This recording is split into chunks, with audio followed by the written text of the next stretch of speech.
हाँ, तो आज का जो टॉपिक हमारा वो है बेटा ओसवाल्ड डाइल्यूशन लॉ। ये देखने अपने को by the name of scientist Oswald dilution, Oswald dilution. ठीक है, ये देखने आपको। अब देखिए जरा ध्यान से, ओसवाल्ड डाइल्यूशन लॉ क्या कहता है, इसको डिराइव करना है अपने को। स्टेटमेंट तो अपने को है ही नहीं, पहले डिराइव करना है, फिर बाद में थोड़ा सा इसके बारे में बता दूंगा कि स्टेटमेंट इसका वगैरह किस तरीके से होता है ओसवाल्ड डाइल्यूशन।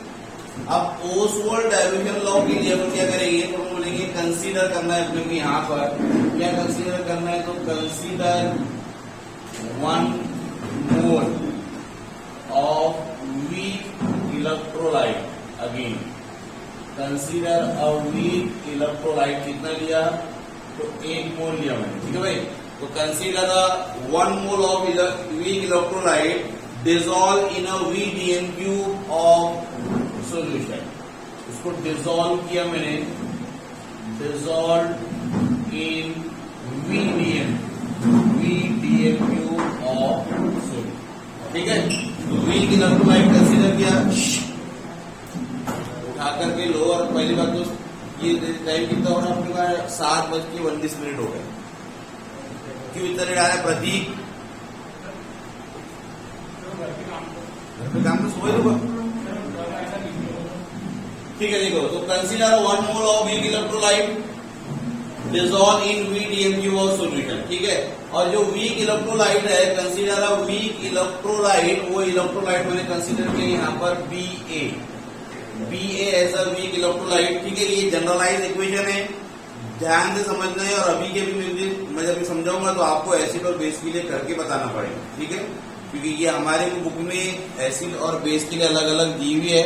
मैं तुमको एक जनरलाइज इक्वेशन बता रहा, जैसे कि कल अपन ने डिसोसिएशन कांस्टेंट भी देखा था, जनरल इक्वेशन, फिर आपने एसिड और बेस का अपन ने समझाया था।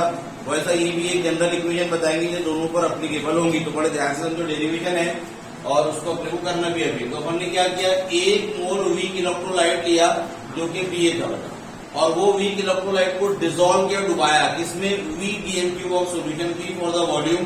जो भी वॉल्यूम होगा उसमें अपन ने उसको क्या कर दिया, डिसॉल्व किया। आफ्टर जो है डिसोल्यूशन और डिसोसिएशन टेक प्लेस। ठीक है, जब इसको डिसॉल्व करेंगे अपन किसी सॉल्यूशन में तो इसका डिसोसिएशन होगा, ये टूटेगा भाई। अगर ये टूटता है BA, तो कैसे टूटता है BA, तो अपन देखेंगे इसको कि BA यहाँ पर टूटेगा आपका BA, इक्विलिब्रियम मेंटेन होगा, और ये टूट जाएगा आपका B प्लस में और A माइनस। इस तरीके से ये अपना टूटेगा। ठीक है, यहां तक सभी के समझ में आ गया। अब देखिए आगे, इनिशियली अपन देखेंगे कि भाई इनिशियल में क्या होगा, तो इनिशियली BA का कितना मोल लिया था अपन ने, 1 मोल, ये 1 मोल था इसका। ठीक है, और स्टार्ट में इसके कितने मोल रहेंगे, 0, इसका भी कितना रहेगा, 0। ये बात समझ में गया। इनिशियल में शुरुआत में हमने BA का 1 मोल लिया था, अभी रिएक्शन हुई नहीं, कुछ नहीं हुआ, तो प्रोडक्ट बना नहीं। इसका मतलब शुरुआत में प्रोडक्ट कितने रहेंगे, तो हम बोलेंगे 0 रहेगा, उसका कोई भी मोल नहीं रहेगा। क्लियर है, बात समझ में आ गई बेटा? शुरुआत की बात कर रहे हैं अपन, तो इनिशियली ये 1 मोल है, ये बनने का अभी तो ये 0 है अपने पास में। ठीक है, 1 kg आटा लिया अपन ने रोटियां डालने के लिए, अब आटा गूंद करके अपन तैयार है, लड़के है। अब देखेंगे अपन, तो अपन बोलेंगे कितनी रोटी बनी, अपन बोलेंगे अभी कोई रोटी नहीं बनी। क्यों भाई, तो अभी डालना जस्ट अपन शुरू करेंगे, आटा गूंद के रख दिया गया। तो बस वही है कि इनिशियली ये BA 1 kg है, तो समझ लो आटा आपने गूंद के रखा, और रोटियां कितनी बनी, तो अपन बोलेंगे 0 बनी, क्योंकि अभी स्टार्ट किए नहीं। ठीक है, उसको लिखा जाएगा यहाँ पर इनिशियल।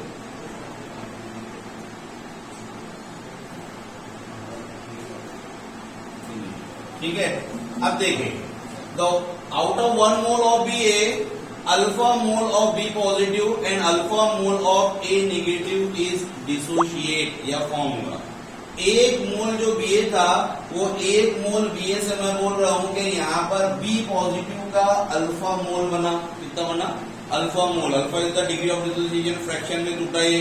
और दूसरा जो A नेगेटिव है, इसकी भी कितने मोल फॉर्म हुए, अल्फा मोल्स फॉर्म हुए। बात समझ में गई? ये 1 मोल BA में से बेटा alpha mole of B positive form हुआ, और plus alpha mole of A negative form हो गया।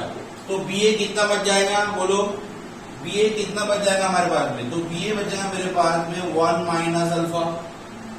उस दिन बताया गया था वेंडॉफ फैक्टर के टाइम पर 1 माइनस अल्फा अपन ने बताए थे कि क्योंकि अब हमारे पास में कोई क्वांटिटी नहीं है, मैंने बताया उस दिन भी कि भाई कोई क्वांटिटी होती थी तो अपन बताते थे कि भाई अगर ये 0.5 बनता है तो इधर अपन बोलेंगे कि हमारे पास में 0.90 बच जाता है, ये अगर अपने पास में कोई नंबर होते तो। हमारे पास में कोई नंबर नहीं है, हमने सिर्फ ये बताया कि भाई बीए के 1 मोल में से अल्फा मोल्स टूटे तो कितने मोल्स बचे होंगे, तो अपन बोलेंगे 1 में से माइनस अल्फा, यानी 1 में से अल्फा को माइनस कर लो, इतना बचा होगा।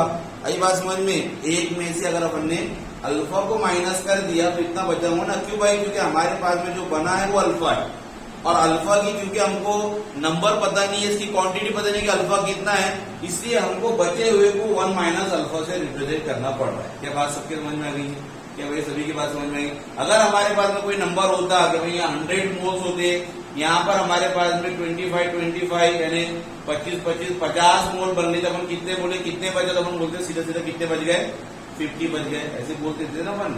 लेकिन हमारे पास में कोई नंबर नहीं है, अल्फा मोल्स बने तो बचे कितने, अपन बोलेंगे 1 में से अल्फा को माइनस कर दो, इतना बचा होगा। क्लियर है बात समझ में आई सभी के? अब अपन क्या करते हैं, अब इसको कहा जाता है बेटा, इसको कहा जाता है मोल एंड इक्विलिब्रियम, या एक इक्विलिब्रियम मेंटेन हुआ, इसलिए यहाँ पर जो नंबर ऑफ मोल्स फॉर्म हुए इसको बोला जाता है मोल एट इक्विलिब्रियम।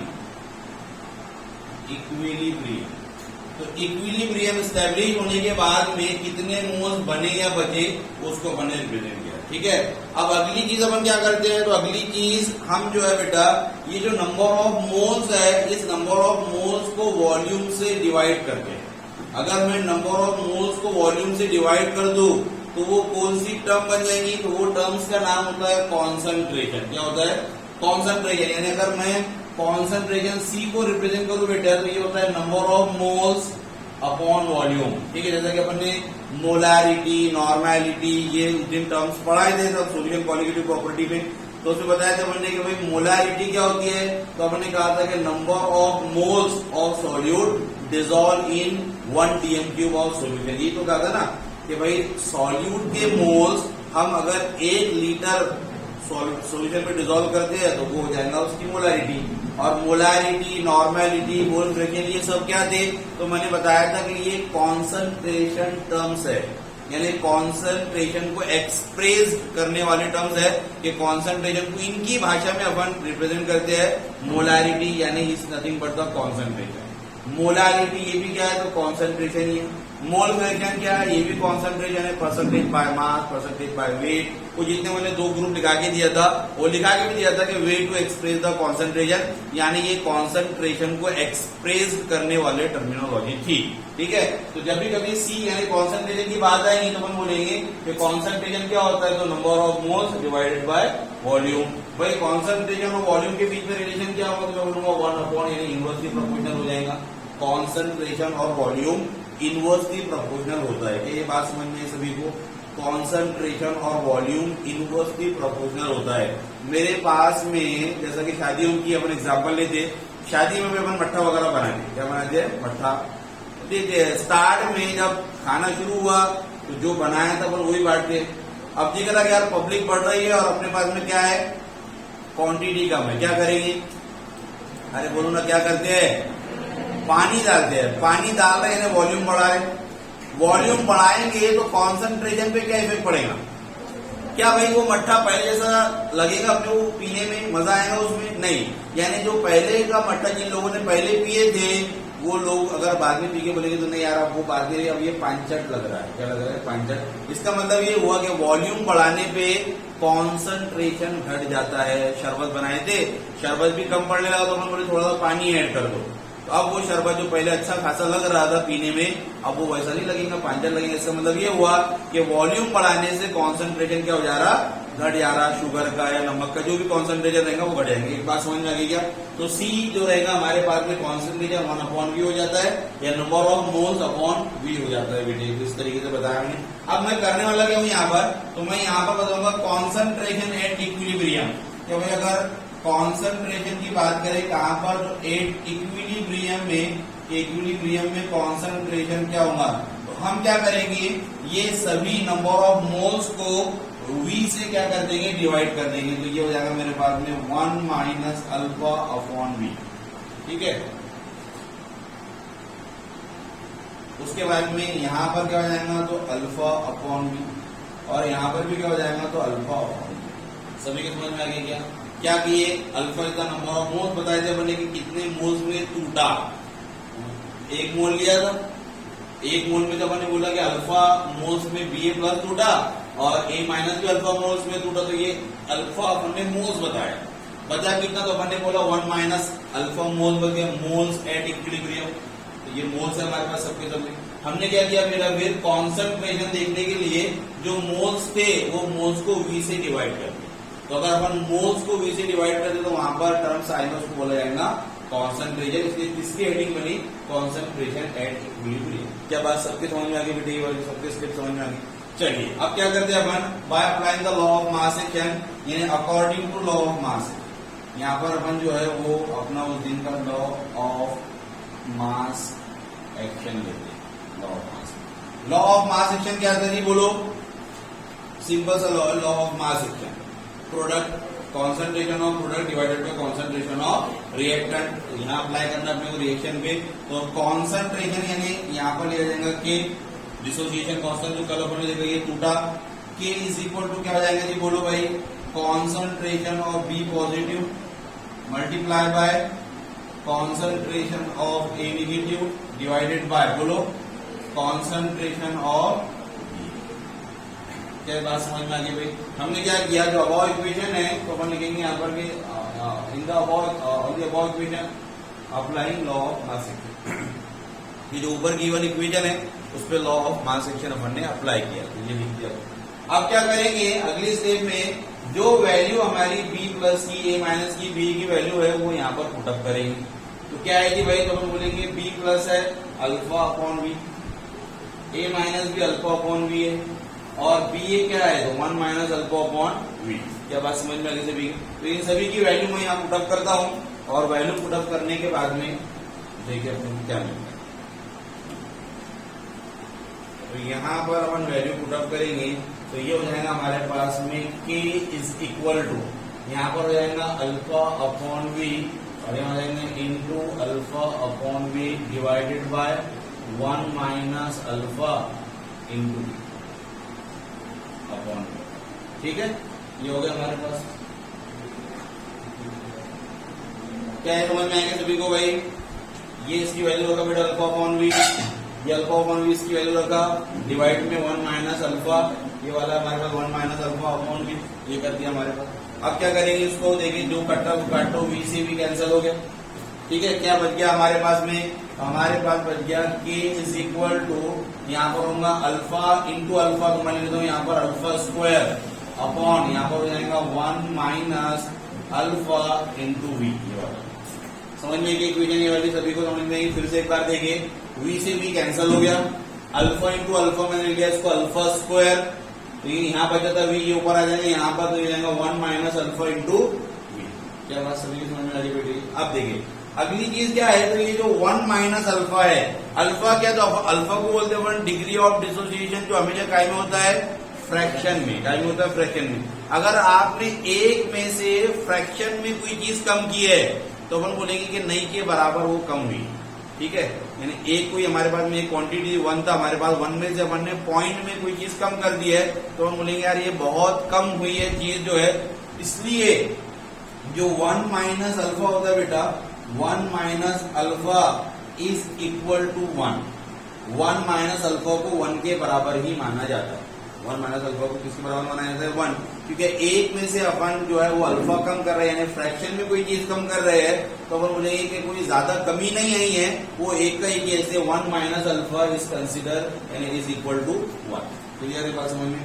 अगर यहाँ 1 रखूंगा तो 1 से v को मल्टीप्लाई करूंगा तो v आ जाएगा अपने पास, क्लियर है, तो यहाँ हो जाएगा मेरे पास में k is equal to alpha square upon v। समझ में आया सभी के, 1 माइनस अल्फा को मैंने कितना कंसिडर किया था, v, यहाँ अगर 1 रखूंगा तो 1 इंटू वी वी आ जाएगी, तो डायरेक्ट मैंने क्या रख दिया यहाँ पर v रख दिया, ठीक है बेटा। अब अगर और मैं देखो तो मैं इस इक्वेशन को और ऐसा भी लिख सकता हूँ कि k is equal to alpha square into C, क्यों लिख सकता हूं? क्योंकि मैंने बताया कि C is equal to 1/V होता है। C कॉन्सेंट्रेशन 1/V होता है ना। यहाँ कुछ नहीं, तो मान लेंगे 1 है यहाँ पर, 1/V की जगह मैं क्या रख सकता हूँ? C रख सकता हूँ कॉन्सेंट्रेशन। तो मैं इस इक्वेशन को ऐसे लिख सकता हूँ, K is equal to alpha square upon V, और इसी को K is equal to alpha square into C, ये भी हो सकता है। ठीक है, अब क्या करेंगे अपन? तो स्क्वायर में अपने को ये लेना है, V को इधर ला लेता हूं, तो ये हो जाएगा alpha square is equal to K into V। ठीक है, और ये क्या हो जाएगा जी आपका? ये हो जाएगा आपका, ये वाली इक्वेशन को लिख रहे हैं अपन, तो ये हो जाएगा alpha square is equal to K upon C। इस तरीके से हो जाएंगे। आया सभी के समझ में आ गई ये वाले? अब क्या करेंगे अपन? यहां से स्क्वायर हटाओ, इस पे चढ़ाओ, ये दिखेगा नीचे दिख रहा है क्या? नहीं दिख रहा है, दिखा तो पहले।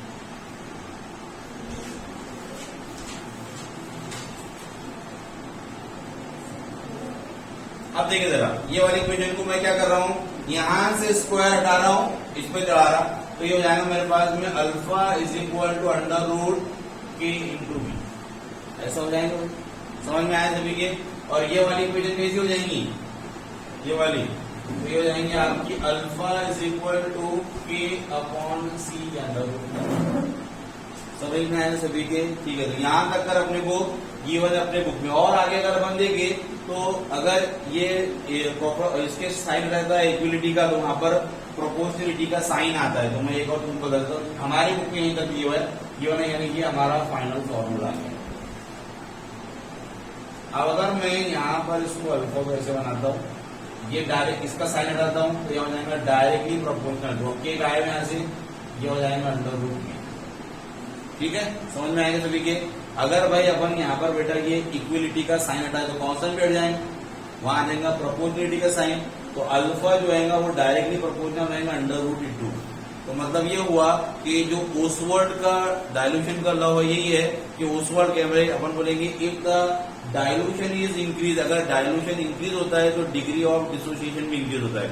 यानी degree of dissociation is directly proportional to volume under root V।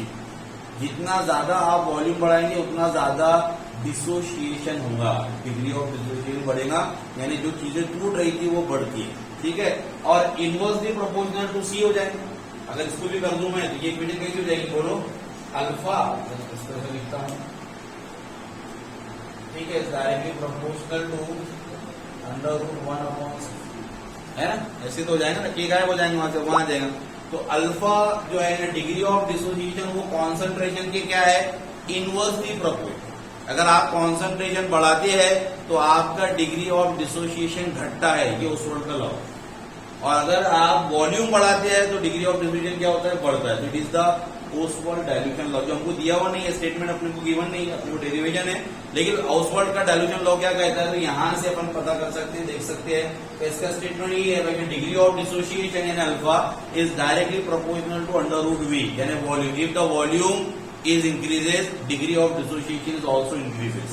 If the concentration is increases, degree of dissociation is decreases. It is the Oswald dilution law. ये Oswald dilution law, यहाँ पर हमारा ये डेरिवेशन कंप्लीट हुआ। 2-3 marks के लिए exam में आएगा, इंपॉर्टेंट है। ठीक है, वीडियो बंद करने को कहते हैं।